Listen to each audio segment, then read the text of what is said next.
let it bang, bang.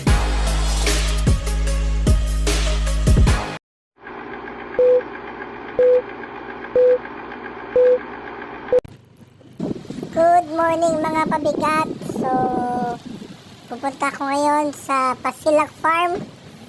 Matatagpuan to sa Murcia. Sobrang lapit lang to sa Bacolod. And alam ko sobrang ganda ng lugar na to dahil nakita ko sa mga reviews and sa mga pictures and sa mga posts sa social media. Kaya samahan niyo ako. Check natin kung ano meron sa Pasilak Farm. Let's go!